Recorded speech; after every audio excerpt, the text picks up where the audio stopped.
today we're talking about IVAs, or individual voluntary arrangements. Okay, so we're going to be discussing how to get an IVA, the really strong points around IVA, things to be careful about. There's lots of trips and traps when it comes to IVAs, and some significant impacts to your life when you do take out an IVA. So we'll look into that. And as a bonus at the end, I've got some top tips on how you can leverage things on the internet to make sure you make the best decision that's right for you. Okay, so how? An IVA is a legally binding agreement between you and the creditor. So the creditor being a loans company or credit card company or catalogue debt or whoever you owe. It's a legally binding agreement between you and them. Unlike a debt management plan, which is an informal agreement, the IVA, individual voluntary arrangement, is a legally binding agreement. So what that means is that we need to create a proposal, and to do that we'll approach an insolvency firm, and the insolvency firm will have a person working for them called an insolvency practitioner. Now this person is essentially a lawyer and has the required qualifications to write up a proposal. What the proposal says is that we'll take the amount that you owe and we'll have manageable monthly payments to pay towards that amount that you owe over a 5 or 6 year period. At the end of that 5 or 6 year period, then your debts are wiped. Then the insolvency practitioner will take the proposal to the creditors, and the creditors will actually need to vote on whether that proposal is accepted. Now, if you've got 4 creditors, for example, what we need to see is 75% of those people, so 3 out of the 4, vote to accept the proposal. And if you get 75% or more, then the proposal is accepted and away you go with your IVA plan. And just to be clear here, even if a creditor didn't vote yes to accept the proposal, if you get the majority of the vote, over 75%, then even the creditors that voted against it still have to adhere to the proposal. Okay, so on to the process. So the process looks like this. You make monthly repayments over a 5 to 6 year period, and those repayments go to the insolvency practice. And then the insolvency practice will first take your fee, which is sizable, by the way. It can be up to £3,500, and then they will repay the remainder to the creditors. After a 5 or 6 year period, then anything that remains on the debt will be wiped off. So net, it's a positive for you. I just wanted to make you aware of the process. Now, if you have a mortgage or a house, then things get a little bit complicated at the end of an IVA. You will be required, in most cases, to remortgage your house or take out a secured loan against your house to repay the remainder of the debt that's outlined on the IVA proposal. So changes in your circumstances are something to consider when you're in an IVA. Every year there will be an IVA review where you have to submit your bank statements, and there'll be an assessment of your current circumstance. If your circumstances get better, for example, you get a pay rise, then you'll have to contribute 50% of your pay rise towards the IVA repayments. Equally, if you get a windfall like a inheritance or PPI refund or something like that, all of that money goes towards the IVA repayment. And they do that annual review to check up on you to make sure that you haven't got any of this sort of extra income that you could be contributing towards a extra or overpayment towards the IVA agreement. Now, if your circumstances get worse, then there are things that you can do. You can go on a temporary payment break up to 9 months, although that will be added on to the end of your IVA term.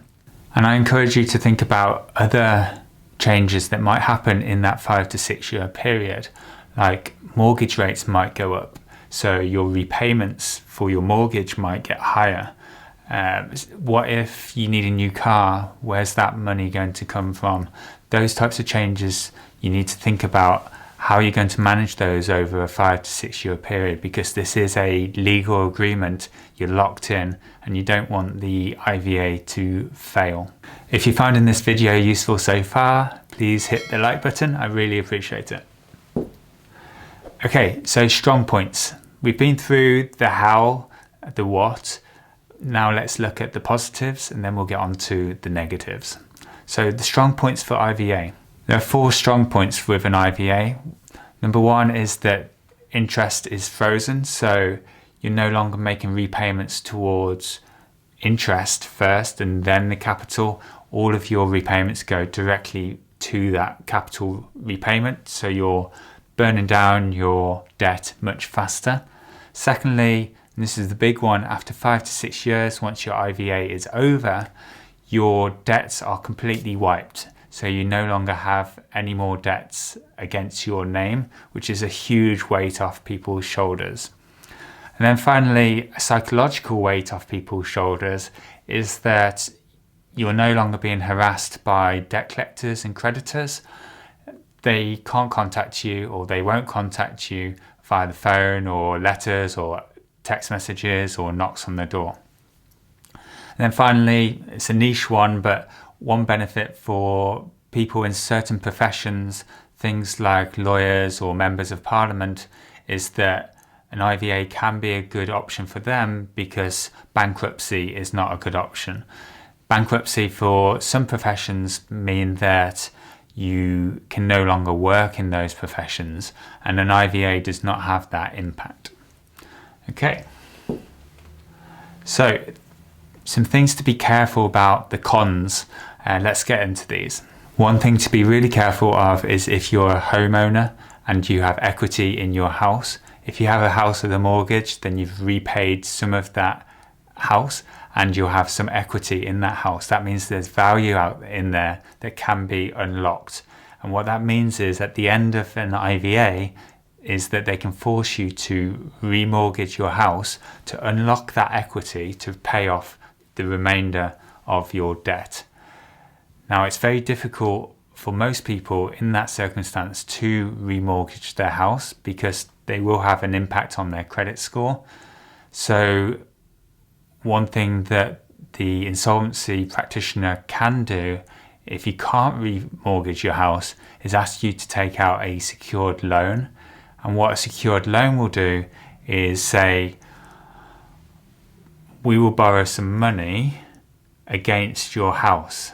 And basically this is another loan. So you're back in a circumstance now after you've done an IVA where you have to continue to repay that loan, which is then secured against your house. And then if you miss those repayments on that secured loan, then you would have your house reclaimed and you would lose your house. So this is not a good circumstance to be in. So I'd strongly recommend that if you do go down the insolvency route and get an IVA, then you work with an insolvency practitioner that has the policy where they don't force you to get a secured loan if you can't get a remortgage. Okay, the second con is credit score. With credit score, your credit score is going to be wrecked basically. If you take out an IVA, you've got an IVA on your credit report, and that will stay on your credit report for 6 years. After 6 years, it will drop off and you will be able to start rebuilding your credit score. But just keep in mind that for a period of 6 years, you won't be able to do certain things. Like, for example, if you're renting a new flat and you need a credit check on you, then you'll probably be rejected for that flat, or you'll need a guarantor. And certainly you won't be able to take out any credit cards or loans or anything like that during that period. Finally, 30%, you see that number at the bottom? 30% is the number of people that fail an IVA. So for every 10 people that take out an IVA, 3 of them will fail. So you gotta ask yourself and be really sure that an IVA is right for you, because if your IVA fails, you're back at square one again and you're then looking at other debt solutions. So ask yourself, am I likely to fail? Can I make these repayments for 5 to 6 years? Do I see anything in my future that might impact that? And be really careful about going into an IVA and be absolutely sure that you can complete it as per the terms of the proposal. I've got a bonus for you here. There's lots of forums out there. Money Saving Expert and Legal Beagles are some of my favourite. And what you can do is go to those forums and ask questions, put your circumstance there, and there's plenty of helpful people there that will give you impartial advice on what your best option is in your particular circumstance. So we can be really helpful and impartial there. So if you've enjoyed this video, please like. If you would like to see more videos, please subscribe. And if you have any questions, leave a comment below and I'll be happy to get back to you. Have a great day and I'll see you soon.